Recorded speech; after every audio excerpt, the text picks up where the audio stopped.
Shalom! Você está no podcast Exegese e Exposição.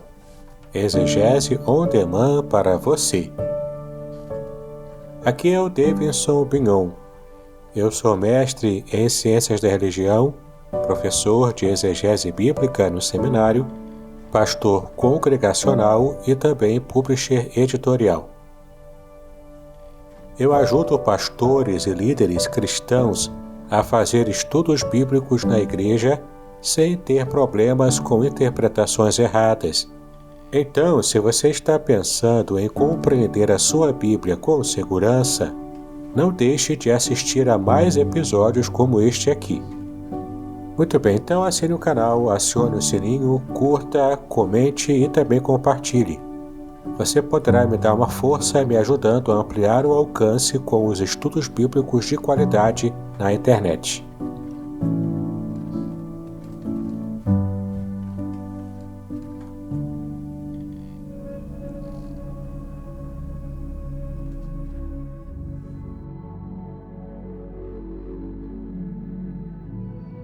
Muito bem, e no episódio de hoje, que é o episódio 12 dessa série especial de temas básicos da fé cristã, nós vamos estar falando sobre o nosso Senhor Jesus Cristo. No episódio passado, o episódio 11, nós falamos sobre a pessoa de Deus, e hoje estaremos trabalhando a pessoa do Filho. E o versículo bíblico para que você possa estar memorizando está em Filipenses capítulo 2, os versículos 10 e 11. E esses versículos dizem o seguinte: para que ao nome de Jesus se dobre todo o joelho nos céus e na terra e debaixo da terra, e toda língua confesse que Jesus Cristo é Senhor, para a glória de Deus Pai. Muito bem, desde o primeiro século da presente era, do nosso tempo, as pessoas têm discutido a respeito da pessoa de Jesus Cristo.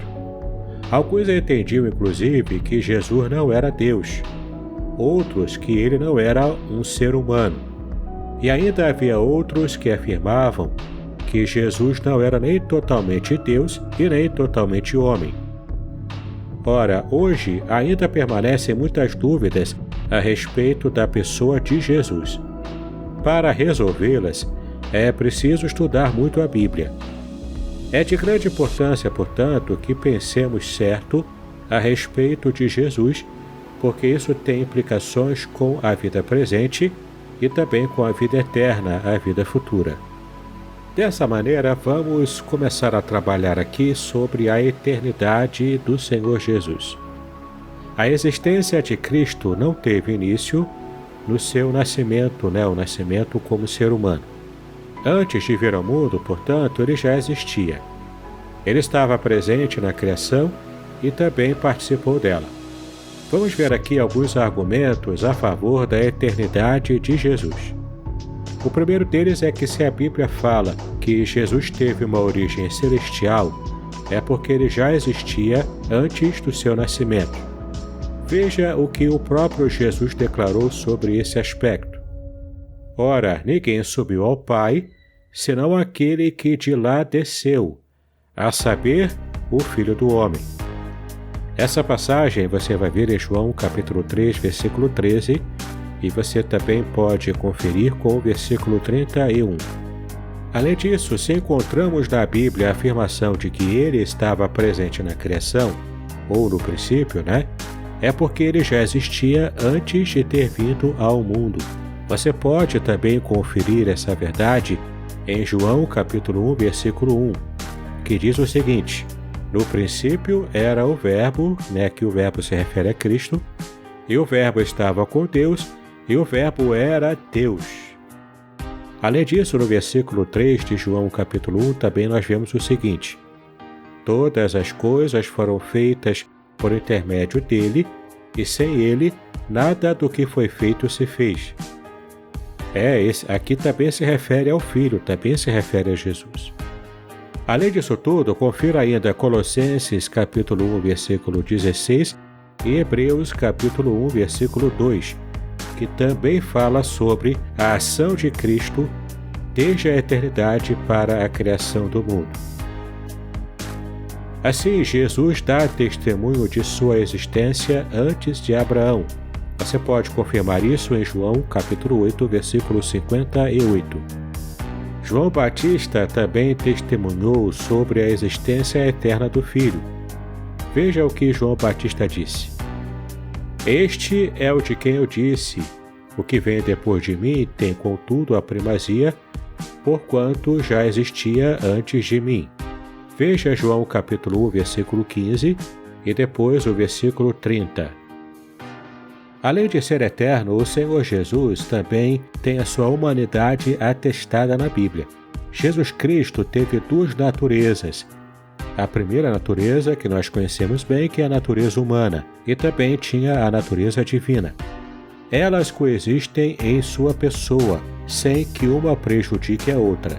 Assim, vamos examinar primeiramente algumas provas da verdadeira humanidade de Jesus Cristo.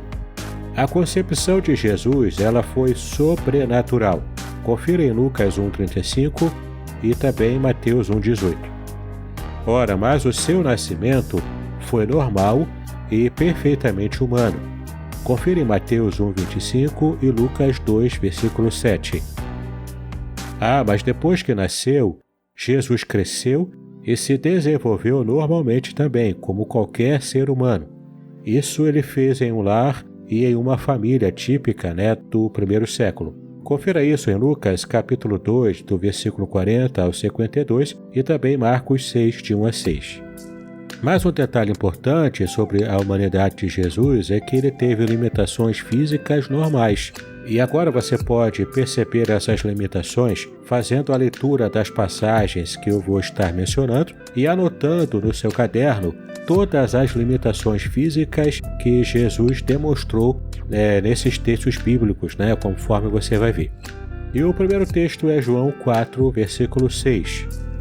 Anote no seu caderno, portanto, o que você percebe de limitação física. O segundo texto, Mateus 21, versículo 18. Anote também esse versículo e a limitação no seu caderno. E por fim, Mateus 11, 19. E você também pode fazer essa anotação aí. Bom, além de ter as limitações físicas normais, outro fator que determina também e prova a humanidade perfeita de Jesus Cristo é que ele era dotado de um corpo físico, bem como também de uma alma humana.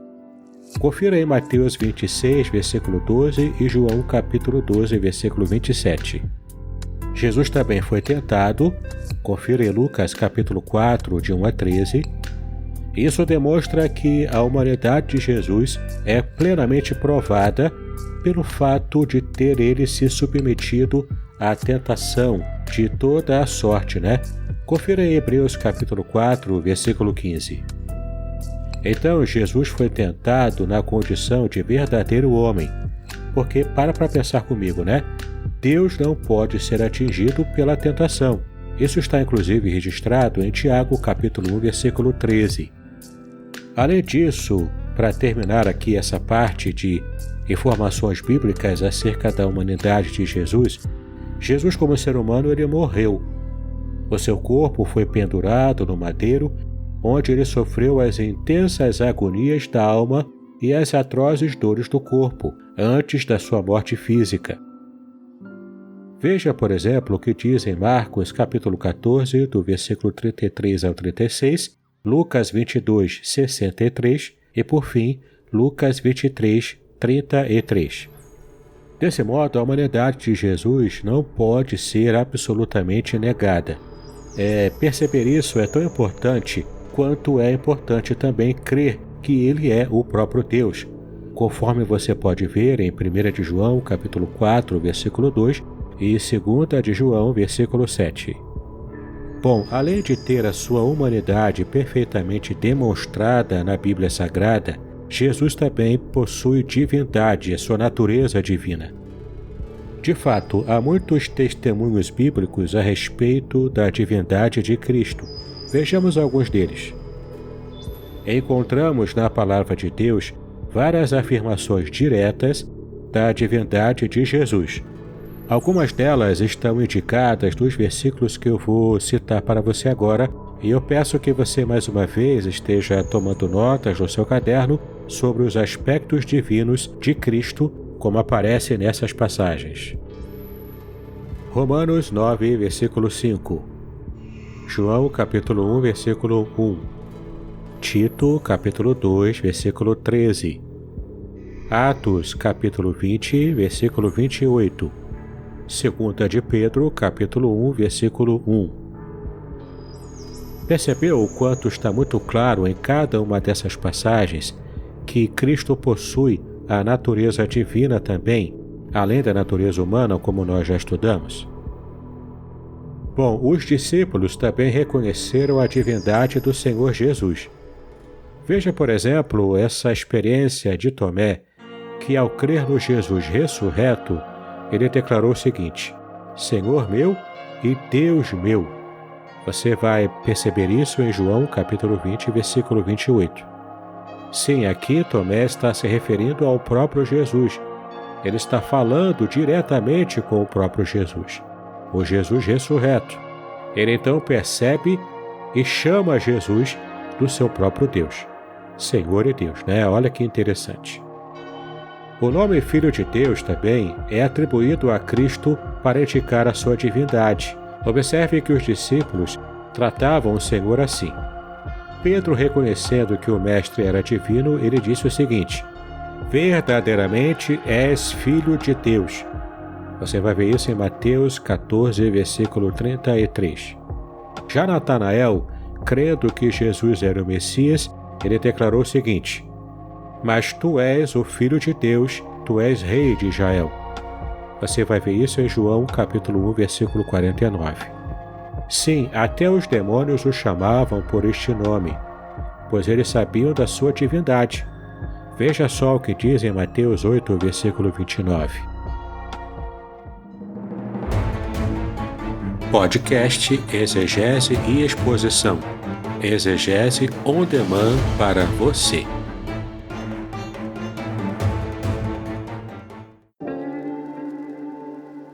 Shalom! Aqui é o Davidson Pignon. Eu ajudo pastores e líderes cristãos a fazer estudos bíblicos na igreja sem ter problemas com interpretações bíblicas erradas. Então, se você está pensando em compreender a sua Bíblia com segurança, não deixe de assistir a mais conteúdos como este aqui neste canal.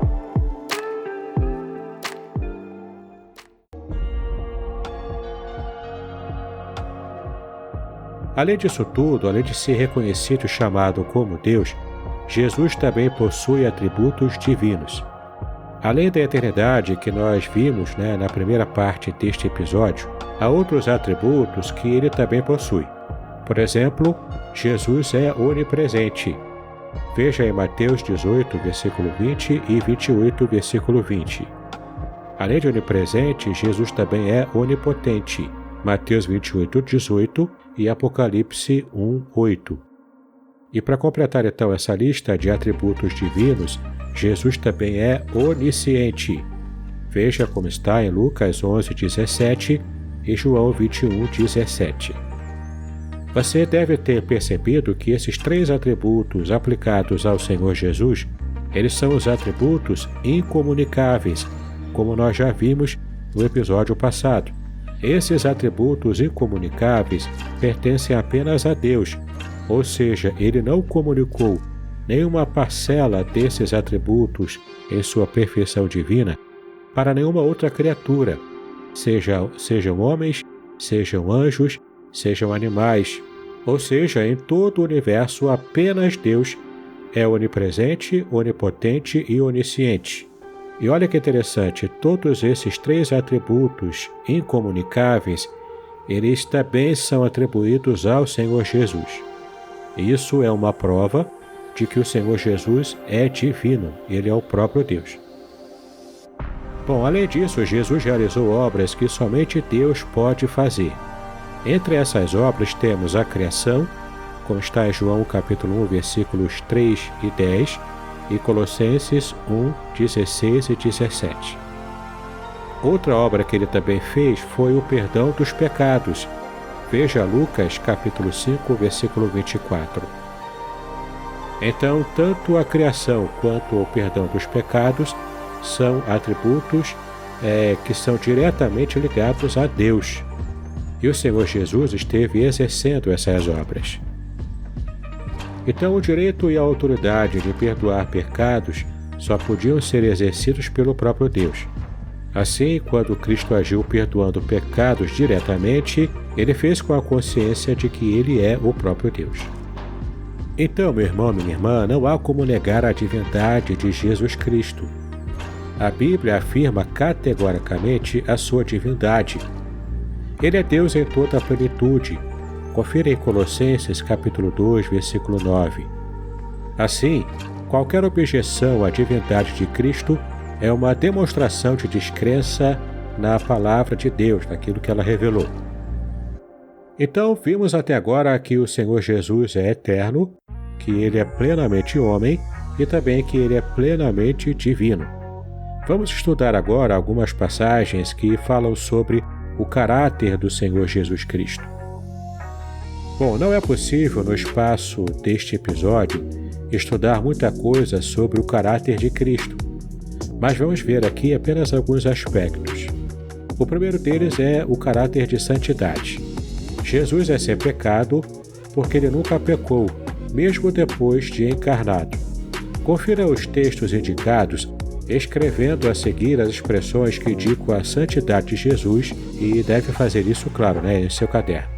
O primeiro texto é Hebreus capítulo 4, versículo 15, e depois a segunda passagem, 1 de João capítulo 3, versículo 5.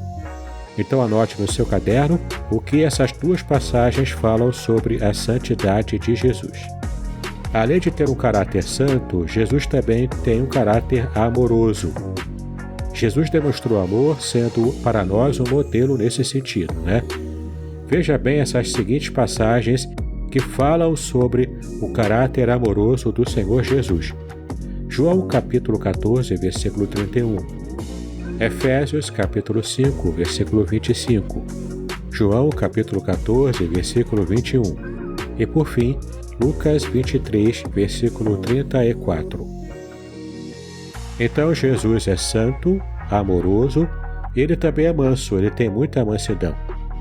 Jesus nunca tratava as pessoas com aspereza, mas com brandura e também ternura. Veja o que ele declarou em Mateus 11, 29 acerca desse traço do seu caráter, Ele disse o seguinte: E aprendei de mim, porque sou manso e humilde de coração. Além dessa passagem, você também deve conferir em 2 Coríntios capítulo 10, versículo 1 e também 1 de Pedro capítulo 2, versículo 23. Então Jesus é santo, amoroso, manso e também humilde. Sim, Jesus possui humildade. Ele não era arrogante ou orgulhoso. A melhor expressão da sua humildade foi a submissão que ele tinha ao Pai em toda a sua vida terrena. Confira em Mateus capítulo 11, versículo 29, João capítulo 13, versículo 5, Filipenses capítulo 2, do versículo 5 ao versículo 8. O caráter de Cristo deve inspirar-nos a viver de modo a agradar a Deus, e é isto que Pedro sugere, dizendo que Cristo deixou-nos o exemplo para seguirmos. Confira isso em 1 de Pedro capítulo 2, do versículo 18 ao versículo 24.